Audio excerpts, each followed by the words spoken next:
नमस्कार दोस्तों, मैं हूँ कुमार सर। मैं पीसीएस से यूपी गवर्नमेंट में सिलेक्टेड हूँ। मैं यूपी एग्जाम चैनल पर आपका स्वागत करता हूँ। जैसा कि आप सब जानते हैं, यूपी पीसीएस प्रीलिम्स की ऑफिशियल आंसर की आ गई है। तो लगभग जो एक्सपेक्टेड कट ऑफ है वो कितनी है हमारी? तो लगभग 86 प्लस माइनस 2 हैं। तो जिनके मार्क्स लगभग 84 से लेकर 88 के बीच में बनने हैं, तो उनको अब क्या करना है? तो जिनके मार्क्स अच्छे बनने हैं वो तो ऑब्वियसली मेंस की तैयारी करेंगे, और जिनके मार्क्स अच्छे नहीं बन रहे, ठीक है, तो 2026 का भी प्रीलिम्स आने वाला है। ठीक है, जिनके 84 से कम मार्क्स बन रहे हैं या उनको लग रहा है कि नहीं होगा, तो 2026 का भी प्रीलिम्स आने वाला है। उसमें जो पदों की संख्या है, वो लगभग नोटिफिकेशन आएगा लगभग 600 सीट के आसपास। तो 600 सीटों के आसपास नोटिफिकेशन आएगा, जो कि फाइनल होते होते लगभग कितनी हो जाएगी? 900 सीटों के आसपास हो जाएगी।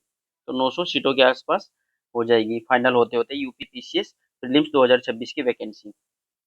फिर इसमें इस बार जिन्होंने बीएड कर रखा है, ठीक है, तो जिन्होंने बीएड कर रखा है उनके लिए भी इस बार वैकेंसी की सुन रहे हैं, तो उनके लिए भी आएगी।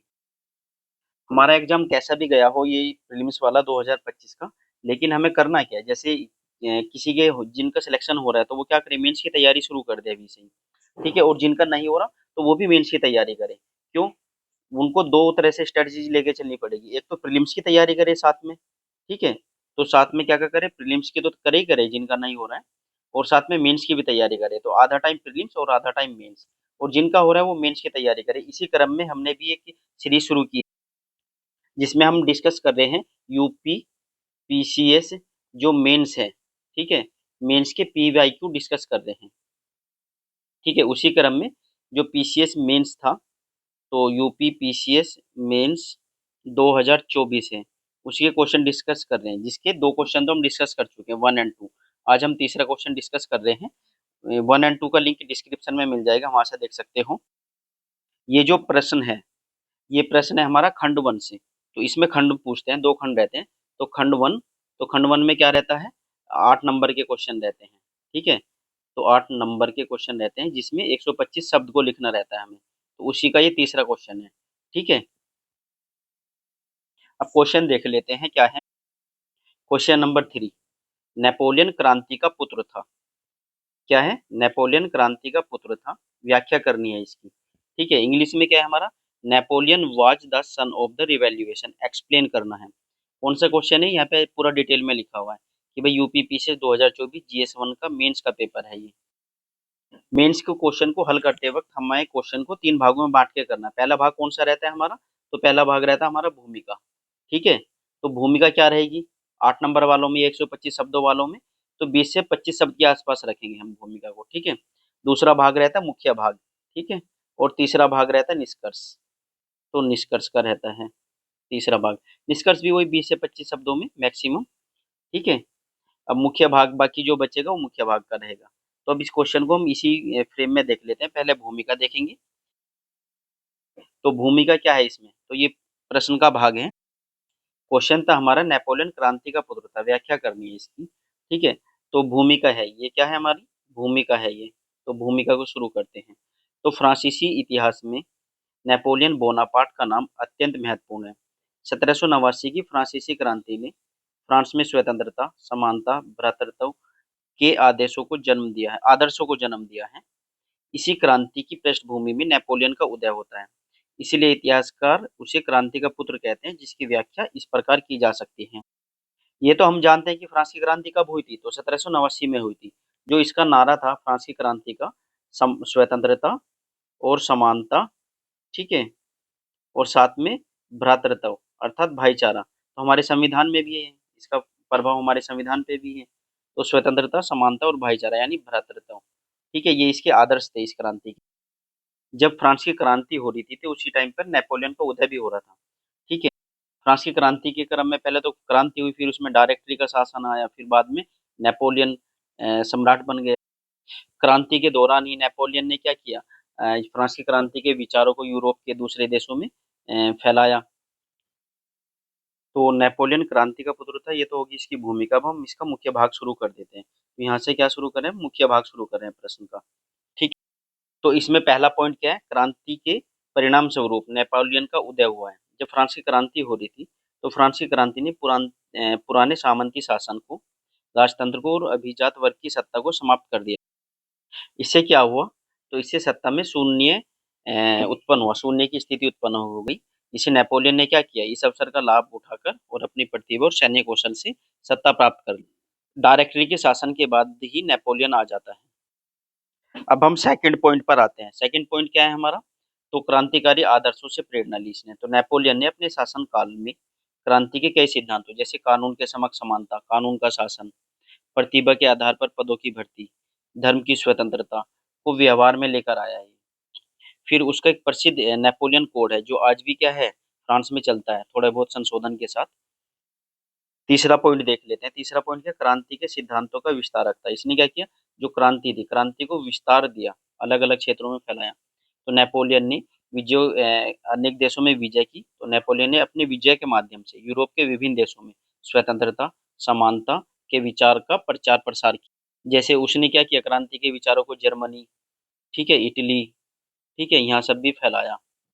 यूरोप के अन्य देशों में भी इसने फ्रांसीसी क्रांति के विचार का प्रचार प्रसार किया। इसमें चौथा पॉइंट हम देख लेते हैं कि राजनीतिक दृष्टि से विरोधाभास भी रहा है। यद्यपि नेपोलियन ने यद्यपि नेपोलियन ने अंततः स्वयं को सम्राट घोषित कर दिया, फिर भी उसके शासन की नींव क्रांतिकारी परिवर्तनों पर ही आधारित थी। इसलिए कहा जा सकता है वह क्रांति का पुत्र था, किंतु उसकी कुछ शिक्षाओं का हत्यारा भी था। उसकी कुछ शिक्षा मतलब क्रांति की शिक्षा का हत्यारा भी था ये। ऐसा क्यों? क्योंकि जो क्रांति थी, क्रांति का आदर्श क्या था? रूल ऑफ द लॉ था, यानी कि कानून का शासन था, स्वतंत्रता थी, ठीक है, और समानता थी, और साथ में क्या था? लोकतंत्र था, ठीक है। ये सब तो क्रांति के मूल विचार थे। लेकिन उसने क्या किया? खुद को सम्राट घोषित कर दिया, यानी कि लोकतंत्र को खत्म कर दिया। इसलिए क्या किया उसने? क्रांति की कुछ शिक्षाओं की भी हत्या की। हालांकि नेपोलियन ने क्रांति के आदर्शों को फैलाया, लेकिन धीरे धीरे वे साम्राज्यवादी बन गया। उसका शासन एक प्रकार की तानाशाही में बदल गया, जिससे क्रांति की लोकतंत्र की भावना को सीमित कर दिया। तो जिसने क्या किया कि भाई वे साम्राज्यवादी बन गया है, तानाशाह बन गया है, तो उसने क्या किया? क्रांति की लोकतंत्र की भावना को सीमित कर दिया, ठीक है। ये हम थोड़ा सा इसमें नकारात्मक पॉइंट की तरह, यानी कि विपक्ष पॉइंट की तरह इसमें लिखेंगे, क्योंकि यही सच बात है, ठीक है। तो ऊपर हमने इसके समर्थन में कुछ पॉइंट भी दिए हैं। जैसे पहला क्या है हमारा कि भाई नेपोलियन क्या था? क्रांति का पुत्र था। तो क्रांति के पुत्र में क्या? क्रांति के परिणाम स्वरूप नेपोलियन का उदय हुआ था। क्रांतिकारी आदर्शों से उसने प्रेरणा ली थी, ठीक है। तीसरा पॉइंट हमने क्या देखा है कि क्रांति के सिद्धांतों का वह विस्तारक भी था। यूरोप में दूसरे देशों में उसने क्या किया? क्रांति का विस्तार दिया। लेकिन अंत में आके उसने क्या किया कि वह साम्राज्यवादी बन गया और तानाशाह शासन प्रणाली स्थापित कर ली, ठीक है। अब इसका निष्कर्ष देखते हैं। तो मुख्य भाग हमने देख ही लिया है। अब हम निष्कर्ष देख रहे हैं। तो निष्कर्ष में हम क्या देखेंगे? तो ये निष्कर्ष है इसका। निष्कर्ष है, नेपोलियन का जन्म, उदय, शासन सब कुछ फ्रांसीसी क्रांति के प्रभाव से जुड़ा था। इसलिए यह कहना पूर्णतः उचित है कि नेपोलियन क्रांति का पुत्र था। वह उसी क्रांति की देन था जिसने फ्रांस को तोड़कर एक नए युग की नींव रखी। जिसने क्या किया? पुराने फ्रांस को तोड़कर एक नए युग की नींव रख दी। तो इस तरह से हमने इस क्वेश्चन में हमने क्या देखा है? सबसे पहले तो हमने देख ली भूमिका, ठीक है। फिर हमने देख लिया इसमें मुख्य भाग, ठीक। मुख्य भाग में हमने क्या देख लिया कि भाई नेपोलियन क्या था? क्रांति का पुत्र था। और थोड़ा सा इसमें सीमितता भी दिखा दी कि उसने क्रांति को कहाँ कहाँ सीमित किया। और फिर तीसरा देख लिया हमने, निष्कर्ष देख लिया है।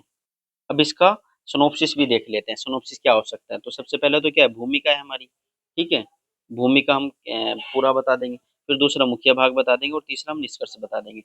मुख्य भाग में हमारे सिनॉप्सिस में क्या है? ये पॉइंट है हमारा कि क्रांति के परिणाम स्वरूप नेपोलियन का उदय हुआ था, ठीक है, थोड़ा एक्सप्लेन कर देंगे। फिर क्रांति के आदर्शों से प्रेरणा ली थी, कुछ एक्सप्लेन कर देंगे यहाँ भी। क्रांति के सिद्धांतों का विस्तारक भी था। यूरोप के अन्य देशों में क्या किया उसने?